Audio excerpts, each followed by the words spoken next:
The medium of games has come a long way from its inception back decades ago, and now it stands tall as one of the most lucrative forms of entertainment. Games nowadays have well-written characters that players would want to root for, intricately designed settings that could pass as real locations, and stories that can be thrilling or emotionally captivating, or even perhaps both. They can be masterful works of art, capable of stirring emotions of attachment, grief, elation, and so much more in the minds and hearts of many gamers.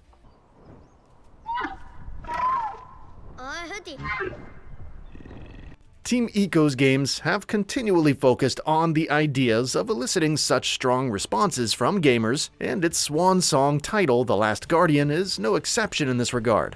Released in 2016, The Last Guardian was perhaps the most polarizing game released that year, with some fans calling it one of the best games of all time, while others criticized its controls, AI, and performance issues. More than 5 years later, many have come around to appreciating its better aspects and the bold strides it took in its game design.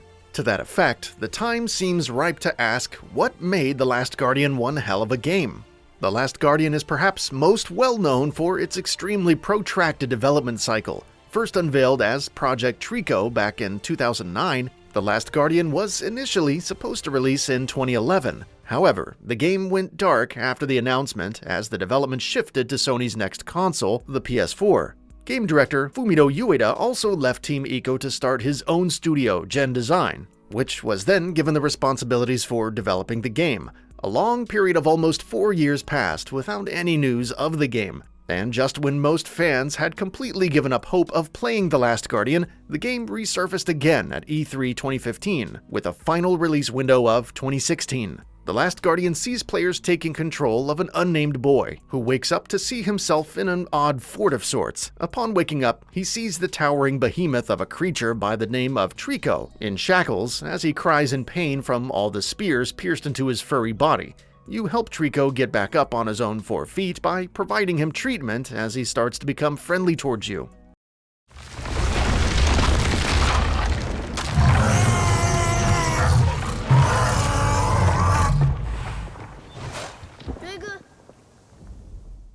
The game primarily revolved around players having to solve puzzles and overcome a slew of obstacles as a team to somehow get off this high-walled fort. The story isn't the most complex, which isn't too surprising considering that Fumito Ueda is at the helm. It intentionally leaves gaps in this very vague plot and expects players to fill in those gaps with one's own interpretation of it all. Much like Team Ico's previous works, companionship is the central theme of the narrative. Over the course of the game, players are expected to organically form a deep connection with the beast. Ueda masterfully uses game design techniques to establish this emotional connection without the use of expository dialogues or extensive backstories. Trico cannot survive without the nimble nature and the intelligence of the boy, and the boy cannot hope to escape this gargantuan facility without the sheer strength of the creature.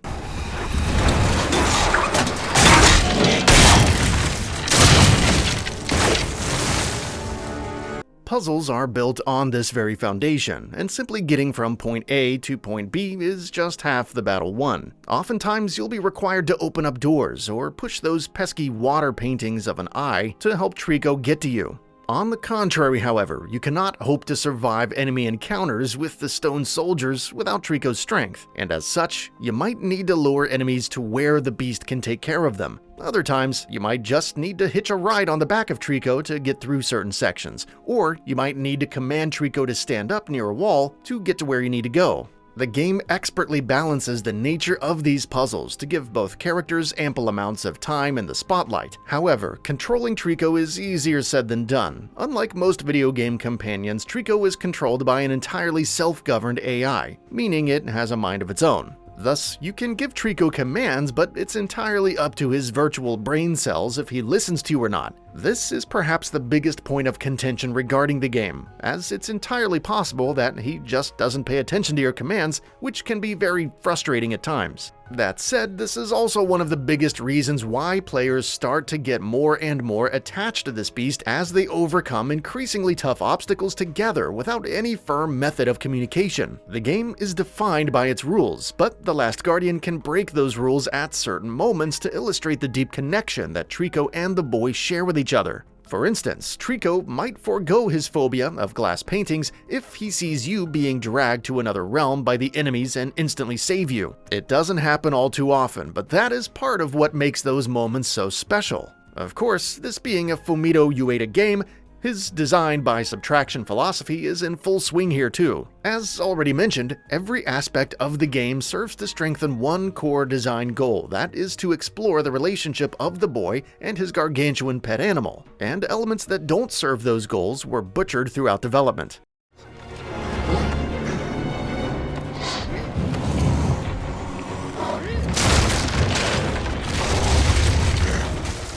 You will not get any special tools throughout your journey, so to speak. There's no side content except for optional treats for Trico, no skill trees, and so on. Most of your time spent exploring the vast environments will be coupled with just the ambient sounds of the flowing winds, rustling leaves, and complete silence. It is only in high-intensity or emotionally evocative moments that the game pulls out its fabulous orchestral soundtrack. The art style is also minimalist in a similar vein, with the entirety of the world seemingly being drawn by watercolors. There's a heavy use of volumetric fog everywhere, which gives a grand sense of scale to these environments. Generous use of bloom also helps in giving the game a pretty vibrant look, which goes very well with the game's art style too.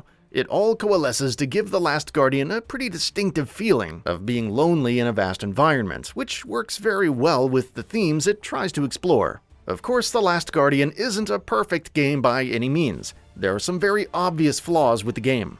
Movement never feels quite right, which can make some late-game challenges an exercise in pain. The controller layout is also different from what most players might be used to. Some textures can stick out on account of their low resolution, which is a direct result of the game's turbulent, generation-spanning development cycle. However, in the face of what The Last Guardian does right, these all become minor nuisances by the time you roll the end credits. The Last Guardian is simply put one of the most unique video game experiences of recent memory, and a strong reminder of the fact that video games can also be works of art.